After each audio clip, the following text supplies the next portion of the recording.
নমস্কার দর্শক বন্ধুরা, ইমেজ বেঙ্গল হেলথ কেয়ার অনুষ্ঠানে আপনাদের সকলকেই স্বাগত। পেটের ভুঁড়ি বা পেটের মেদ একটা বিরাট বড় সমস্যা। এই শরীরের মেদ আমরা যত তাড়াতাড়ি বিভিন্ন চেষ্টা করে ডায়েট করে এক্সারসাইজ করে কমিয়ে ফেলতে পারি, কিন্তু দেখা যায় যে পেটের মেদ কিছুতেই কমতে চায় না। আর শুধু তাই নয়, এই যে সেন্ট্রাল ওবেসিটি বা পেটের মেদ, এটা কিন্তু একটা ভয়ঙ্কর জিনিস।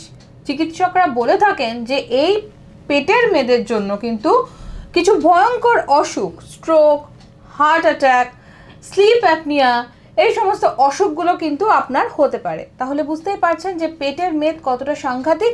শুধু সাংঘাতিক এটাই নয়, এটাকে আমরা কমাতে পারছি না, এটা আরও বেশি আমাদের সমস্যা। তাহলে আমার পেটের মেদ কমবে কি করে?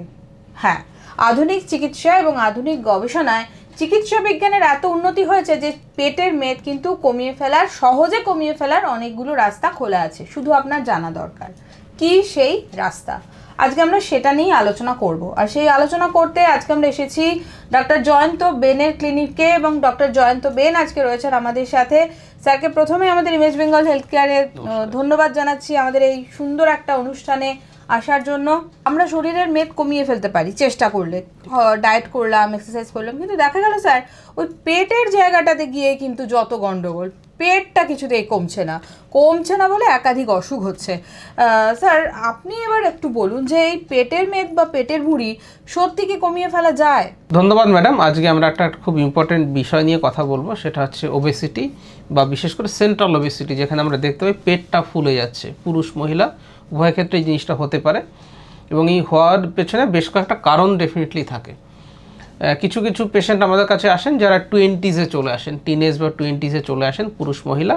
তাদের ক্ষেত্রে দেখতে পারবো যে তাদের অ্যাক্টিভিটি কম, তারা স্কুল কলেজে যাচ্ছেন, তাদের ফিজিক্যাল অ্যাক্টিভিটি কম, কিন্তু বাইরের খাবার তারা বেশি খেয়ে ফেলছেন। এরপরে যে গ্রুপটা আসেন তারা 30-40-এর বয়সের পুরুষ মহিলারা আসেন। অনেক সময়তেই এই বয়সে আমাদের বিভিন্ন অসুখ আসতে পারে, যেরকম থাইরয়েডের অসুখ হতে পারে, ডায়াবেটিস হতে পারে। মহিলাদের ক্ষেত্রে এই সময় হরমোনাল চেঞ্জেসগুলো আসে, ইস্ট্রোজেন প্রজেস্টেরন কমে যেতে থাকে, সাইকেলসগুলো পরে পরে হয়। ফলে আমাদের বেজাল মেটাবলিক রেট যেটা আছে বিএমআর, সেটা কিন্তু কমে যায়। এই বেজাল মেটাবলিক রেট কমে যাওয়ার ফলে আপনি যখন 20 বছর বয়স ছিল তখন যে পরিমাণ এনার্জি আপনার খরচ হতো, এখন ততটা খরচ হচ্ছে না। বা ধরুন, খুব সিম্পলি উদাহরণ দিতে গেলে, আপনি হয়তো আগে সেলসে কাজ করতেন, এখন ম্যানেজার হয়ে গেছেন।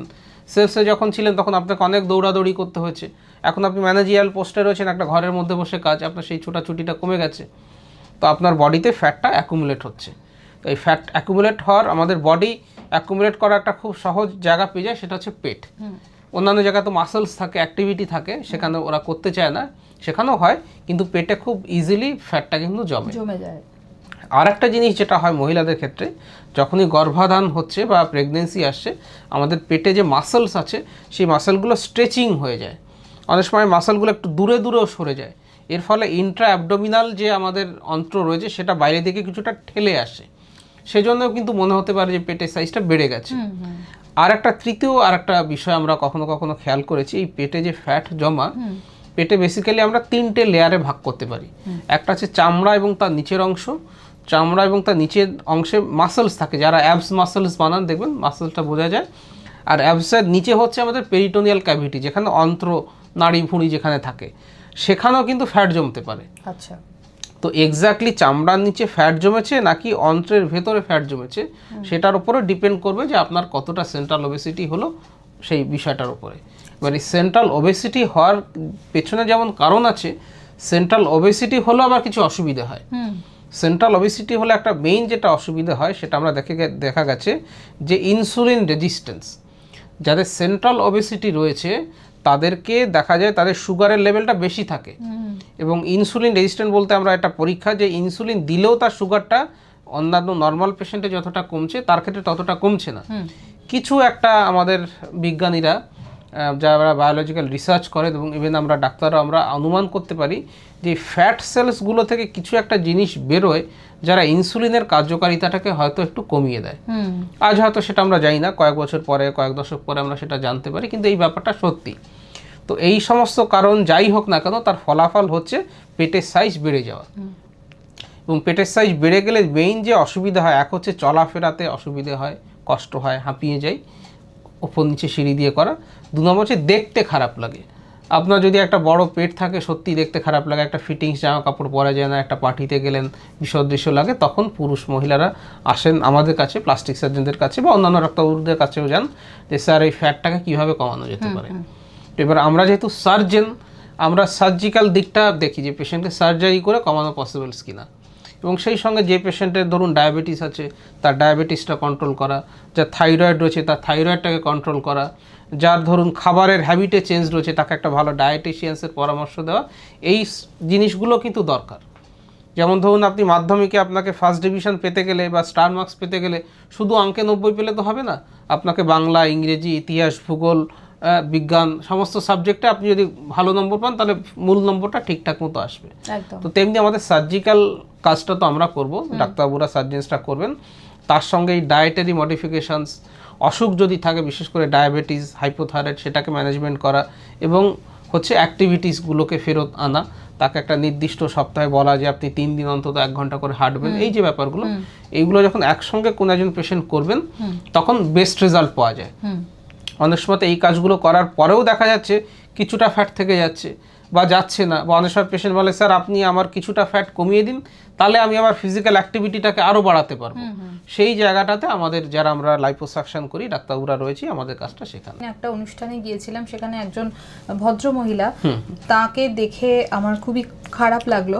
তার ওজন প্রায়, তিনি তার সাথে কথা বলে জানতে পারলাম যে 100 কেজি, এবং শুধু 100 কেজি ওজনের জন্য তার যে হাঁটা চলা করতে বা প্রতিদিনের কাজকর্ম করতে অসুবিধা হচ্ছে তা নয়, ডাক্তারবাবু বলেছেন যে যেন তেন প্রকারে না ওনাকে ওজন কমাতে হবে। এবার উনি বলছেন যেটা যে আমি খাওয়া দাওয়া কম করছি, আমি আমার সাধ্যমতো এক্সারসাইজ করার চেষ্টা করছি, কিন্তু আমার ওজন কমছে না, এবং যদি উনি ওজন এভাবে না কমান, ডাক্তারবাবু বলেছেন আপনার বিপদ। যেটা কমন হতে পারে, দেখুন আমাদের পুরো ওজনটা আমাদের মানে কোমর এবং হাঁটুর উপর দিয়ে যাবে। আপনি যে বললেন যে ভদ্রমহিলার কথা, ডেফিনেটলি ওনার বয়স 40-45-এর বেশি। 40-45-এ মহিলাদের অস্টিওপোরোসিস বেড়ে যায়, ওই একই কারণ, হরমোনাল কারণ, এটা একটা জৈবিক কারণ, কিছু করার নেই। তো আপনার হাড়টা এমনিতেই নরম হয়ে যাচ্ছে, তার উপরে আপনার ওজন বেশি, ফলে জয়েন্টের উপরে বেশি প্রেশার পড়বে, আপনার আর্থ্রাইটিক যে চেঞ্জেসগুলো অনেক তাড়াতাড়ি চলে আসবে। আর এটা একটা ভিসিয়াস সাইকেল, আপনার যেই আর্থ্রাইটিস শুরু হবে আপনি আরো অ্যাক্টিভিটি কমিয়ে দেবেন, আপনার আরো ওজন বাড়বে, বুঝতে পেরেছেন তো? আবার আরো বেশি ওজন বাড়লে আরো বেশি আর্থ্রাইটিস হবে।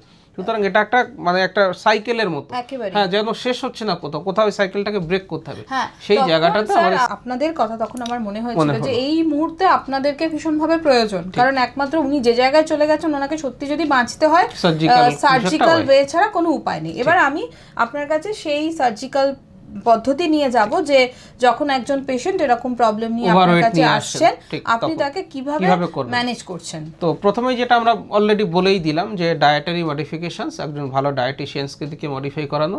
2 হচ্ছে দেখে না ওনার সুগার, থাইরয়েড এই অসুখগুলো রয়েছে কিনা যার কারণে ওয়েট বাড়তে পারে। 3 নম্বর হচ্ছে ওনার যে বয়সজনিত যেটা হরমোনাল চেঞ্জেস এসে সেটা তো চেঞ্জ করা সম্ভব না, এই 3টে জিনিস গেল। আর 4 হচ্ছে অ্যাক্টিভিটিটা ওনাকে ফেরানো, ফিজিক্যাল অ্যাক্টিভিটি করানো। এই 4টের পরের অংশটা হচ্ছে সার্জিক্যাল। এই সার্জিক্যালের আমরা 2টো ভাগে ভাগ করি, বেসিক্যালি 2 রকমের হয়। একটা হচ্ছে লাইপোসাকশন করা, সুতরাং আপনার যে পেটে ফ্যাটটা জমে গেছে সেটাকে সাকশনের মাধ্যমে লাইপোসাকশন করে আমরা বের করে দেবো। আচ্ছা, এইবার এর একটা লিমিট আছে যে আপনি কত দূর অবধি লাইপোসাকশন করতে পারেন। একটা সেফ লিমিট হচ্ছে 6 লিটার্স। কোন একটা মানুষের বডি থেকে আমরা ম্যাক্সিমাম 6 লিটার মতো লাইপোসাকশন একবারে করতে পারি, সেটা আমাদের বইয়ে লেখা 6 লিটার। এবার দেখবেন জলের ওজন কিন্তু তেলের ওজনের থেকে বেশি। 1 লিটার জল, 1 লিটার তেল, দেখবেন তেলটা কিন্তু জলের উপরে ভাসে। তো 6 লিটার ফ্যাট মানে হচ্ছে অ্যারাউন্ড 5 কেজির কাছাকাছি আসে। তো আপনার একবারে 5 কেজি ওজনই কমানো সম্ভব, এটুকু প্রথমে আপনাকে বুঝে নিতে হবে। এবারে কি হয়, যে পেশেন্টরা, তখন আমরা ওই পেশেন্টের আসার পরে তার ওজন এবং হাইট এটাকে মাপা হয়। মাপার পরে আমরা একটা বডি মাস ইন্ডেক্স বলে একটা কথা হয়, BMI।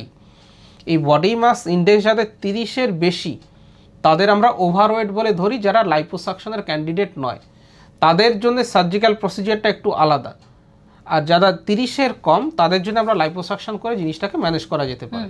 যেমন ধরুন খুব উদাহরণ দিতে গেলে ছোট বাচ্চা, তার জন্য আপনি যেমন খাবার বানাবেন একজন বয়স্ক বা একজন অ্যাডাল্টের জন্য খাবারটা একটু আলাদা হবে। অবশ্যই। তো সেমনি 30-এর উপরে যখন চলে যাচ্ছে তখন আমরা আমাদের যারা কলিগ রয়েছেন তাদের গ্যাস্ট্রিক সার্জন বলে, জিআই সার্জন আমরা বলি, গ্যাস্ট্রোইন্টেস্টাইনাল সার্জন, আচ্ছা তাদের কাছে পাঠিয়ে দিই। আচ্ছা। তারা যেটা করবেন, আমরা তো মুখ দিয়ে খাবার খাচ্ছি, স্টোম্যাকে যাচ্ছে, স্টোম্যাক থেকে পরিপাক হয়ে ক্ষুদ্রান্ত বৃহদান্ত্র হয়ে মলাকারে বেরিয়ে যায়। এই প্রক্রিয়াটা যাতে তাড়াতাড়ি হয়ে যায়, খাবার যাতে বেশিক্ষণ আপনার বডিতে না থাকে, সেই জন্য গ্যাস্ট্রিক বাইপাস বলে একটা প্রসিজিয়ার্স হয়। আপনার হার্টের বাইপাস সার্জারি শুনেছেন, এটা একটা ওই ধরনের, কিন্তু বাইপাস বলে অতটা মারাত্মক সার্জারি না। গ্যাস্ট্রিক আমরা স্টোম্যাকের কিছুটা অংশ বাদ দিয়ে দেয়, ফলে স্টোম্যাকের ভলিউম কমে যায়। এবং এই গ্যাস্ট্রিক বাইপাস আছে, গ্যাস্ট্রিক বেলুনিং প্রক্রিয়া রয়েছে। এই যে প্রক্রিয়াটা, সেটা একজন জিআই সার্জন ডেফিনেটলি আরও ভালো ব্যাখ্যা করতে পারবেন। আমাদের পরিসরের বাইরে নইলে আমরা আমিও করতে পারি, কিন্তু ভিডিওটা খুব লেন্দি হয়ে যাবে। তো মোদ্দা কথা হচ্ছে, বিএমআই যদি 30-এর বেশি থাকে তবে তাকে গ্যাস্ট্রিক বাইপাস বা গ্যাস্ট্রিক বেলুনিং এই প্রক্রিয়ার মধ্যে দিয়ে যেতে হবে। এটাকে ব্যারিয়াট্রিক সার্জারি বলে। আচ্ছা। এটা জিআই সার্জন যারা আমাদের বন্ধুরা রয়েছেন তারা করেন। আর যখন 30-এর নিচে ধরুন কারোর মানে বিএমআই হচ্ছে 35-40, তাহলে আমরা তাকে প্রথমে জিআই সার্জনের কাছে পাঠাবো। তারা ব্যারিয়াট্রিক সার্জারি করবেন। 3 মাস থেকে 6 মাসের মধ্যে তার ওজন কমে যাবে, 30-এর নিচে বিএমআই নেমে আসবে। তখন আমাদের কাছে এলে আমরা লাইপোসাকশন করে প্রথমবারে হয়তো ধরুন 6 লিটার, পরের বারে আরও 4 লিটার, এরকম করে আমরা মোটামুটি 10 থেকে 12 লিটার মতো বের করে দিলে পরে আপনার ফাইনাল কন্টুরিং যেটা রয়েছে সেই বিষয়টা কিন্তু চলে আসে। এবং যেটা হয়, এই ওজন লুজ করার ফলে আপনার স্কিন কিন্তু অনেক থলথলে হয়ে যায়। স্কিন এক্সেস, দেখুন আপনার ফ্যাট বেরিয়ে যাবে, ফ্যাট কমে যাবে, কিন্তু স্কিন তো থেকে যাবে, তখন স্কিনটাকেও কিন্তু কেটে বাদ দিতে হয়। তো এটাকেই বলে lipo abdominoplasty, liposuction with abdominoplasty, সেই পার্টটা আমরা করব। তাহলে প্লাস্টিক সার্জন হিসেবে বিএমআই 30-এর নিচে যখন থাকছে তখন আমরা প্লাস্টিক সার্জিক্যাল প্রক্রিয়া লাইপোসাকশন এবং অ্যাবডোমিনোপ্লাস্টি করে কমাতে পারি। আর 30-এর ওপরে যখন থাকছে তখন তাকে কিন্তু ব্যারিয়াট্রিক প্রসিজিয়ার্সের মধ্যে দিয়ে যেতে হবে। একেবারে। স্যার, এই যে পদ্ধতিগুলো আপনি বললেন, এটা করতে গেলে পেটের মধ্যে কোনো দাগ হবে? ডেফিনেটলি। দেখুন, এটা কোনো জাদুবিদ্যা নয় যে আমরা কিছু জাদু করব তাহলে কোনো দাগ হবে না। এবারে কি হয়, দাগগুলো যাতে বোঝা না যায় সেজন্য আমরা এমন জায়গা দিয়ে অপারেশনটা করব যেটা আপনার জামা কাপড়ের নিচে ঢাকা থাকবে। একটা খুব কমন আমরা টার্ম ইউজ করি, সেটাকে বিকিনি লাইন বলে। একজন ভদ্রমহিলা বা একজন মহিলা প্যান্টি বা ইনার্স পরলে পরে তার যে স্ট্রিপটা যায় যেখান দিয়ে, সেই জায়গা দিয়ে যাতে যদি দাগটা থাকে, তাহলে আপনি যত ছোটোই ড্রেস পরুন না কেন, বিশেষ করে বিদেশে যেহেতু বিকিনি পরার রেওয়াজ রয়েছে সেই জন্য বিকিনি লাইন বলে, ওই জায়গা দিয়ে সার্জারি করা হয়। খুব সহজ একটা উদাহরণ দিতে গেলে, আজকাল আমাদের দেশে অনেকেই সিজারিয়ান সেকশন করেন। লোয়ার সিজারিয়ান সেকশন যেখানে দাগটা হলো, অতটাই দাগ একটু ডান দিকে একটু বাঁ দিকে। তো সিজারিয়ান সেকশন ইউজুয়ালি 6 সেন্টিমিটারের কাছে, 6 থেকে 8 সেন্টিমিটার হয়, আরও 4 সেন্টিমিটার ওপরে, মানে ডান দিকে আরও বাইরের দিকে বাঁ দিকে করে টোটাল অ্যারাউন্ড 12 সেন্টিমিটারের কাছাকাছি একটা দাগ হবে। সেটা ওই আপনার সিজারে যেমন দাগ এসছে 2 বছর পরে, সেই রকম একটা হালকা দাগ ওই জায়গাটাতে থাকবে। যদি আমরা অ্যাবডোমিনোপ্লাস্টি করি, চামড়াটা কেটে বাদ দিই। কিছু কিছু পেশেন্ট আসেন যাদের বিএমআই 30-এর নিচে, চামড়াটাও অত লুজ নেই, তারা বলে স্যার এটুকুর জন্য চামড়া কেটে আমি বাদ দেবো না। তাদেরকে আমরা বলে দিই, দেখুন আমরা লাইপোসাকশন করার পরে স্কিনটা একটু লুজনেস আপনার লাগবে। স্কিনটাকে যদি একদম আগের মতো টান টান করতে চান তাহলে আমাকে স্কিন কেটে বাদ দিতে হবে, আর যদি না হয় আপনার ক্ষেত্রে আমরা স্কিনটাকে রেখেও দিতে পারি। কিন্তু যারা ধরুন ব্যারিয়াট্রিক করে বিশেষ করে এসছেন, তাদের অলরেডি তারা অনেক বেশি স্থূলকায়া ছিলেন, তাদের অনেকটা স্কিন এক্সেস থাকে, তাদের ক্ষেত্রে স্কিনটা কেটে আমাদের বাদ দিতে হয়। কিন্তু এমন জায়গা দিয়ে আমরা দেওয়ার চেষ্টা করি যাতে আপনার সেটা জামা কাপড়ের তলায় ঢাকা থাকে, আচ্ছা, যাতে দাগটা বোঝা না যায়। একেবারে। স্যার, এই যে পুরো প্রসেসটা করতে গেলে হাসপাতালে কি কয়েকদিন থাকতে হয়? হ্যাঁ, এটা একটা বড় সার্জারি, লাইপোসাকশন অ্যাবডোমিনোপ্লাস্টি যেটা আমরা করব, সেটা একটা বড় সার্জারি। এটা মোটামুটি 48 ঘন্টা মতো হসপিটালে, 36 থেকে 48 ঘন্টা ভর্তি থাকতে হয়। তারপরে আমরা পেশেন্টকে ছুটি করে দিই। আর যেহেতু যদি আমরা শুধু লাইপোসাকশন করি তাহলে বিশেষ অসুবিধা নেই, কিন্তু অ্যাবডোমিনোপ্লাস্টি করলে পরে স্পেশাল কিছু গার্মেন্ট, প্রেশার গার্মেন্ট বলে সেটাকে পরতে হয়। এবং যেহেতু চামড়াটা একটুখানি চলে গেল, যদি আমরা স্কিন কেটে বাদ দিই, একটু সামনের দিকে কয়েকদিন ঝুঁকে আপনাকে থাকতে হবে। এটা হ্যাঁ, কারণ নইলে চামড়াতে বা সেলাইতে টান পড়তে পারে, যেটা সিজারিয়ান সেকশনের পরে হয়। এরকম কিছু কিছু ছোট ছোট রেস্ট্রিকশনস থাকে। তবে দেখেছি শুধু লাইপোসাকশন করলে পেশেন্টরা 4 থেকে 6 দিন পরেই তারা অফিসে কলেজে যেতে পারেন। আর যাদের অ্যাবডোমিনোপ্লাস্টি করি তাদের মোটামুটি 10 থেকে 12 দিন লাগে ফুল রিকভারি আসতে। আচ্ছা স্যার, এই যে একবার সার্জারিটা হয়ে গেল, আবার কি তাহলে মেদটা জমতে পারে? ডেফিনেটলি আপনি যদি খাওয়া দাওয়া কন্ট্রোল না করেন, আপনার যদি হাইপোথাইরয়েড থাকে, আপনি ওষুধ না খাচ্ছেন, আপনার যদি অ্যাক্টিভিটি কম হয়ে যায় বা একই রকম রাখেন, এবং আপনি যদি আপনার হেলথের দিকে মন না দেন, তাহলে আবারও ফ্যাট জমতে পারে। ফ্যাট জমা মানে কিন্তু আমি বলবো যিনি আপনি আপনার দেহের তুলনায় বেশি পরিমাণ ইনটেক করেছেন সেটাই আপনার বডি ফ্যাট হিসেবে জমিয়ে দিয়েছে। তো সেই কন্ট্রোলটা আপনাকে রাখতে হবে। তবে যেহেতু সার্জারিটা একটা বড় প্রসিজিয়ার্স, টাকা পয়সাও খরচা হয়, আমি দেখেছি পেশেন্টরা ইউজুয়ালি মোটিভেটেড হন। তারা কিন্তু দেখেছি খুব রেয়ার, এটা হয় না সেটা নয়, 10 জনের মধ্যে 8 জন পেশেন্টই কিন্তু চেষ্টা করেন তার হেলথটাকে মেনটেন করতে। তারা কিন্তু 2-1 পেশেন্ট থাকেন তারা আবারও ফ্যাট জমিয়ে ফেলেন। হ্যাঁ, কিন্তু এটা তার উপরেই ডিপেন্ড করছে। হ্যাঁ, আপনি কিছুই খাননি বা করেননি, ফ্যাট এমনি এমনি জমে গেল, সেটা তো পসিবল নয়। আপনাকে ইনটেক কমাতে হবে, এক্সারসাইজ করে আউটপুটটা বাড়াতে হবে। সার্জারি করার পর আপনি ফিট হয়ে যাবেন, কোনো অসুবিধা নেই। তবে ওই যেটা বললাম 90% পেশেন্ট কিন্তু দে বিকাম মোটিভেটেড, তারা কিন্তু জিনিসটাকে কন্ট্রোলের মধ্যে রাখতে পারেন। একেবারে। স্যার অবশেষে যেটা জানবো যে এই ধরনের সার্জারির আনুমানিক খরচ কত? দুটো সার্জারি নিয়ে বেসিক্যালি আলোচনা করেছি, একটা একটু কম, একটা আমারটা একটু বেশি করেছি। প্রথম হচ্ছে গ্যাস্ট্রিক বাইপাস বা গ্যাস্ট্রিক বেলুন। এই সার্জারির ক্ষেত্রে খরচ কতটা হবে সেটা ওই গ্যাস্ট্রোএন্টারোস যে জিআই সার্জন আছে, গ্যাস্ট্রোইন্টেস্টাইনাল সার্জন, উনি আপনাদেরকে বেস্ট প্যাকেজটা বলে দিতে পারবেন। আর আমাদের ক্ষেত্রে লাইপোসাকশন এবং অ্যাবডোমিনোপ্লাস্টি যদি করি, শুধু লাইপোসাকশন করলে পরে তার একটা খরচা হয়, আর লাইপোসাকশনের সঙ্গে অ্যাবডোমিনোপ্লাস্টি যখনই জুড়ে দেবো সার্জারিটা আরও 2 ঘন্টা বেড়ে যায়, তার খরচাটা একটুখানি বাড়ে। 2 নম্বর হচ্ছে সমস্ত পেশেন্টের বাজেট সমান থাকে না এবং সবাই সেম হসপিটাল চুজও করেন না। অনেকে চুজ করেন স্যার আমি একটু বাজেট কনস্ট্রিকশনস রয়েছে, আমাকে নার্সিংহোমে করে দিন, স্বাভাবিকভাবে তার বাজেটটা কম আসে।